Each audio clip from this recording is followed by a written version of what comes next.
guys, this is So with Acrebooks. I have with me author Forrest Carr. He's author of Messages, is the hot novel right now on the Kindle market. Hi, Forrest. Thank you for joining us. Thanks for having me. It's great. Great to be here. Well, I'm excited to talk to you about your novel. We've talked a little bit about it, and I'm super excited for our audience and your readers to learn a little bit more about the history behind this incredible novel. I'm happy to be asked. Authors sometimes go through long dry spells of not being asked, so Yeah. it's good to have somebody ask me what I'm up to. Awesome. So let's start by just tell us a little bit about yourself and your writing. Just a little bit. Okay, a little bit to start. I'm a 33-year veteran of TV news. Been doing this since 1980. I got into the business, started out as a reporter, and then decided to move off air and become a producer. Producer is the person in charge of a newscast, Uh-huh. puts it together, basically writes most of the copy, makes all the decisions about, well, most of the decisions about what stories you're going to see. And in the course of learning television news, I ran into a lot of things and Yeah. thought, you know, I bet the public would like to know what's going on here because Yeah. they were certainly a surprise to me. Yeah. And I thought, you know what, if only the public knew. So, but of course, while I was working TV news professional, I couldn't tell them.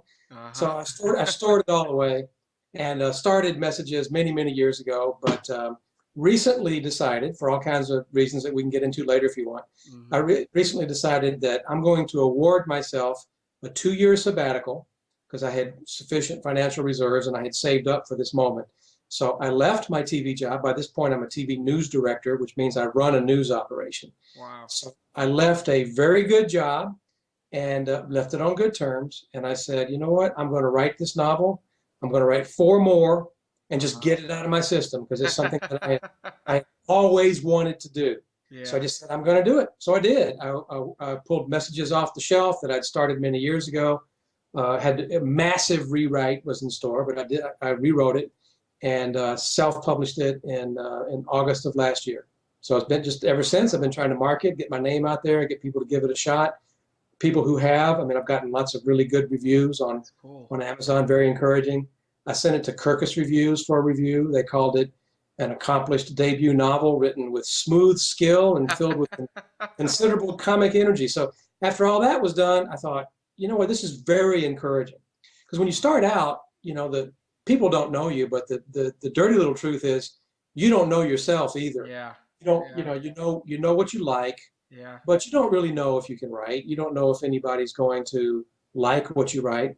So it's all a great mystery. It's like jumping off of a cliff, uh, hoping somebody will be at the bottom to catch you. So Hmm. after some good reviews and after the Kirkus review came in, I thought, you know what, this is very encouraging, and it's given me the encouragement needed to keep on going. That's awesome. So you mentioned that Messages was a book you'd been working on for years, and in our preliminary conversation, you told me how long. You don't have to tell the audience how long ago. But the I don't. question I wanna question I wanna ask is, where or when did that love for writing start? When did you Well, it actually, sense you know, that love for writing? yeah, the great authors. In fact, I was just reading while we were in the between period about Hugh Howey, who was the author of Wool, which is one of the great self-publishing success stories of all time. And Wow. I could really relate to what he was saying about his writing.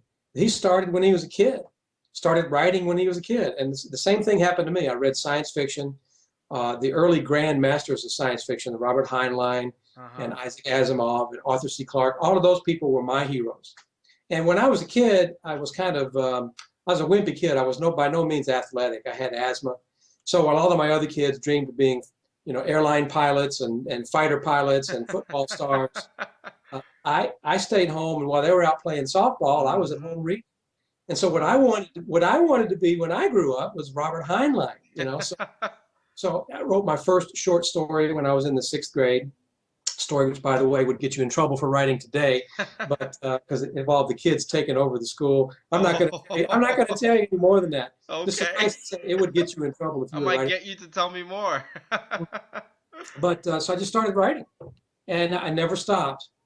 So when I got out of college, you know, if I could have figured out a way to make a living as a writer, I would have done it. But of course, who Mm, does that? You know, it's yeah. fiction is one of the hardest fields in the world to break Yeah. into. Yeah. And so I went into television news because I thought, how cool is this? Instead of having to wait tables Yeah. for a living while I wrote my novel, and by the way, there's nothing wrong with waiting tables, but instead of doing that, I could get actually paid to sit at a keyboard and write. And right. Right. It's nonfiction, it's news, but it's writing just the same, Yeah. and I could get paid for it. How cool is this? Yeah. So I did that. And I wrote my novel, started writing my novel on the side. Eventually, my television news career, as I moved up the ranks, became so demanding that I had to put my novel writing aside completely because I just ran out of enough spare time to be able to put together a decent train of thought. So that's why last year I said, you know what, I've waited long enough. I'm 55 years old. I'm noticing that more and more of my colleagues are not making it to retirement because Mm-hmm. television news is a very high stress, especially if you're a news director, if you're the guy in charge, Yeah. very high stress. So I just thought, you know what, I may not live long enough to come back to this, and it's my dream. It's what I've always Yeah. wanted to do. So Yeah. I awarded myself a 2 year sabbatical. I'm 1 year into it. My wife, we have no kids, so she was gracious enough to let me do it, and that's what I'm doing. So that's how we came to be where we are right now. Wow. So you got a love for writing from reading, right? So Absolutely. another question that might be of particular benefit to your readers and our audience is there's several people who are readers like you were, who have that book in them they've been Yeah. working on. It's on the shelf like your book was, and you took a long time to pick it back up. If there was one thing you could tell those people, and don't make it obvious, but if there was one thing you could tell those people, what would it be? Well, a lot of people ask themselves, "Am I a writer?" Hmm. And there is actually only one way to answer that question. Okay. It's to write. Look back in the last, I'll give you a month. In the past month, did you do any writing? Mm. And if the answer is no, well, you should really think about whether it's true that you're a writer. Now, if you've got something going on in your life that you just couldn't do it because you physically don't have enough time, then look back further. But the bottom line is, if you are a writer, Hmm. then you write. And all other considerations are secondary. Am I going to be able to get published? Am I going to make a lot of money? I still don't have any of those questions answered myself. I Hmm. mean, I am starting to sell books, but man, I'm a Yeah. long way from being able to quit my day job permanently. Yeah. If down the road, I hope to be able to do that. But so far, I'm no Hugh Howey success story. Yeah. I am starting to sell books, and that's really good. That's awesome. But I've got a ways to go. So it's about the writing. It's about getting it done, polishing it, liking it. In my case, it's also a way. It's therapy. It's a way to cope with the voices in my head. And I have found out since I've gotten into this, a lot of other writers are the same way. You know, Hmm. these voices in your head, and they're clamoring for attention, and they want to be born, right? Uh-huh. And you're their only way to do it. So they bug. And I will tell you that it's not that I think my characters are really alive, but they sure as hell do, Yeah. and they act accordingly. So you write for therapy, you write because it's what you have to do, and then having done it, you give yourself an honest look. You say, is this worth anything? Can I polish it? Can I work on it? Yeah. You let other people read it. You get their honest feedback. But ultimately, you proceed or not because of what you feel about your work. Everybody's a critic, and Yeah. if you let people crush your spirit, then they certainly will. Some people certainly will. And I'm reminded of the fact that one of my all-time favorite musicians. I grew up in Memphis, and Mm. so I was a big fan of Johnny Cash, the country and Yeah. western Yeah. icon. Yeah. And early in his career, when he was cutting records, a very well-known producer walked right up to him and said, "You've got no future in music. Give Wow. it up." Well, don't let anybody ever tell you that. The only person who can ever tell you that is you. You. So you decide what to do with your drives and your ambition. Don't let other people tell you. Hmm. So, so far I'm a year into this. I had to take 3 months off due to an illness, but I'm a year into this, and I don't regret it at all. In fact, I would have regretted it a lot more if I had not done this. Yeah. Wow. Wow. Great advice. So you also mentioned earlier, and I picked up on this. We talked about this earlier too, that your love passion is really in science fiction, right?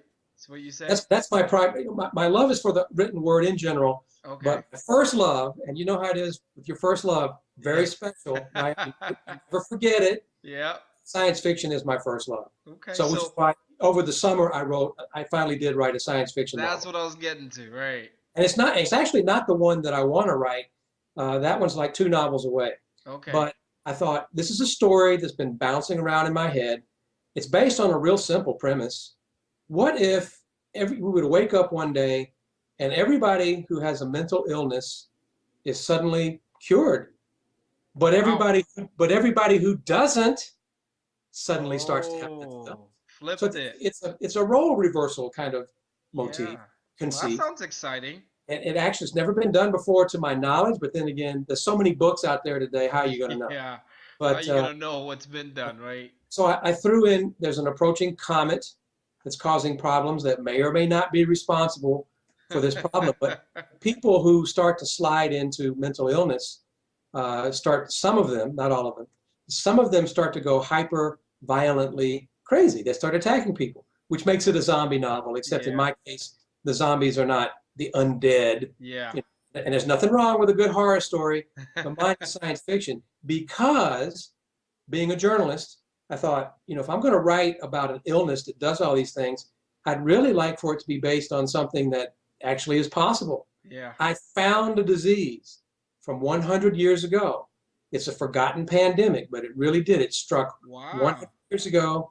It affected people in much of the same way that I'm describing in the book, and then mysteriously disappeared for reasons that no one understands. It's gone. That's So crazy. if you allow me the leeway to say, you know what, it could come back Don't in, tell me that. in a more virulent form, well, you put all that in and you've got a Journal of the Crazy Year. Everything in it is possible. And in fact, it's based on science, except the idea that sane people, Yeah. insane people become sane. That's a fictional device that I use just for the role reversal. And Although who's it's to say that couldn't happen? So, but and it's it's not titled based on something that actually has happened. But the okay. disease it really something like it really did happen. So you get a fact-based science fiction Yeah. novel, end of the world kind of thing. It's a love story. I'm big on romance. Wow. So it's sort of a warm up to my next two, which Okay. I'm really excited about. And now Okay. that I know after my illness from a few months ago that it looks like I'm actually going to live long enough to finish those, which was in doubt for a while, Mm. I'm really excited about getting back to work on that. So two out so far, at least three to come before my sabbatical is ended. And if things keep going the way that they have been going, let's just say it's very encouraging. That's good. That's awesome. And that book is titled The The science Year, fiction book is called A Journal of the Crazy Year. A And Journal of the Crazy Year. Journal of the Crazy Year. Last time I checked, it had a 4.0 rating on Amazon with That's nice. 12 reviews. And my following in England is actually even more enthusiastic. It has like a 4.6 or 7 with like four or 5 reviews. Okay. I had no idea that the UK website even had a separate site for reviewers in the UK, but it does, and they don't show Wow. up in the United States. And some of those viewers have been really kind They to me, love saying, it, huh? this novel will stay with me, et cetera, et cetera. So all of this has been very encouraging. Now, there have been a couple of sour reviewers, and I've learned that happens. That happens, right? There's, It's there's always no someone who author, doesn't like something or right? Not even Hugh Howey got 100% five yeah. stars. But mostly they've been Okay. very encouraging, and I just made a lot of new friends doing this. So it's been very gratifying. But I have a long way to go. But to readers, I will say, help me on that journey. Read these books. I don't think you're going to be disappointed. Mm-hmm. And right now, I'm an unknown, so you can help discover a new artist, hopefully, Yes. and at a very reasonable price. I mean, I'm brand new, so my records are selling cheap. Yeah. So at a very reasonable price. Hopefully, you can help discover somebody new. And I plan to stick with this. This is not just, okay, I finally published the one book and now I'm done, got that out of my Mm-hmm. system. No, I have at least 5 that I've got to get out of my system. Wow. And I've got like 10 ideas behind those. So I really hope to keep at it. Great. Well, Forrest, thank you so much for your time. I think, you know what? I have time for one more question because I think Okay. your readers would want to know this. you've referenced a couple of times you took some time off for an illness, and you're through that. It sounds like you're on the up and Yes. up now. So just give us a quick update on that, so that your readers can kind of share Well, life sure. with But you. one of the things that one of I'm big into premonitions.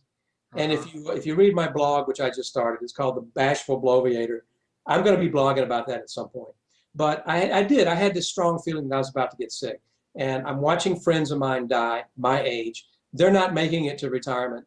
So I thought, I've got this story that I really want to tell. That people, if they only knew certain things about television, and by the way, they think they do because they've seen books and publications and Yeah. movies and things like Anchorman.